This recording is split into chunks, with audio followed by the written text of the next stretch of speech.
What's up, everybody? Welcome to Podcast Now. I'm Alex, and in this video, I want to talk about some updates for Stellar Blade. We got a little bit of a roadmap, I suppose, although a lot of things are under consideration or under review, specifically kind of towards the end of it, but some things are very much, I would say, confirmed, and let's just kind of go through the list. So there's really 4 things. I'll take it from Genki over here on Twitter.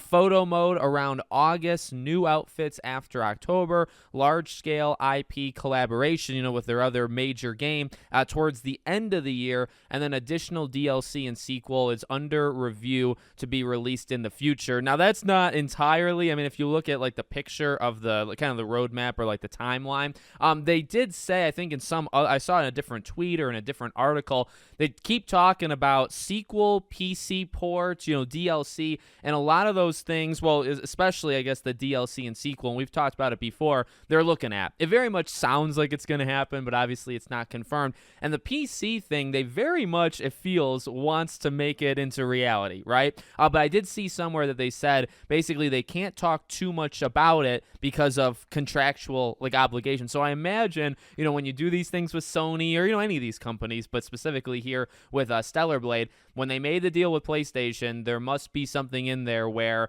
they can kind of hint that they want it. They can hint that it might come eventually, but they can't say anything concrete. And I imagine it expires. Well, obviously it's going to expire, but I wonder when, right? So is it 6 months? Is it a year? I would not be surprised if in 2025 we get Stellar Blade on PC. And along with this entire thing, they confirmed that the estimated sales, it's kind of a little odd that it's only estimated, but estimated sales have reached over 1 million. And I see a lot of back and forth, just to address the sale thing for a second. I see a lot of back and forth, a lot of console warrior stuff on Twitter, as usual, right? What else is new? But they were saying, I guess there was a rumor around the time that the game first came out that it sold around 1 million units in the first 24 hours. Obviously, that's not true. There is 0% chance that they sold 1 million and then they sold, 10,000? Since then, the game, we can see, at the very least, physical sales in Japan. And it's only one metric, but it had a pretty steady hold. I think it reached over 100,000. It didn't look like it was going to get there, but it kind of held strong and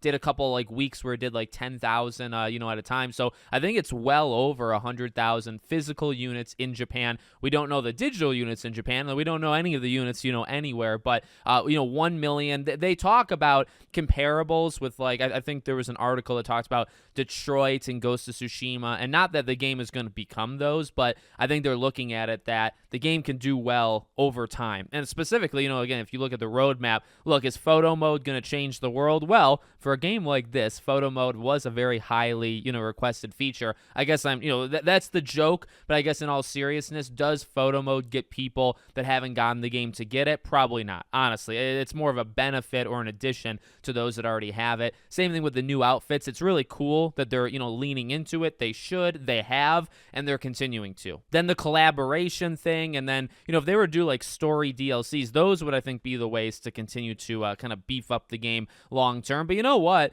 The game is solid enough, and I've talked about, I really like this game. This is the 3rd or 4th best game that I've played so far this year. So I think it was a really good game. I feel like it could have legs for this, type of game that it is. I wouldn't be surprised if it kept going, and if maybe in another year, maybe when it celebrates its 1-year anniversary, they say, hey, it reached 2 million, it reached 3 million. This could be a slow and steady type of game. And they also do talk about, when they talk about sequels and stuff, they always talk about not necessarily money. Now, I do assume money is a big part of it. They just are saying that it's not, right? But they talk about basically establishing an IP. That's the most important thing for them. And even their next game, right? We've talked about that before, too. The next game they're making is also a new IP. They really believe, and they've talked about it before, they believe in just making these big IPs so they kind of have a portfolio to work with going forward. Then they can do the sequels, right? Then they can, go more in depth with them. But they want to have the very, very strong IPs going forward. And that's what Stellar Blade, they wanted it to be, right? And it seems like it was a success. So again, to combat, the Twitter crowd,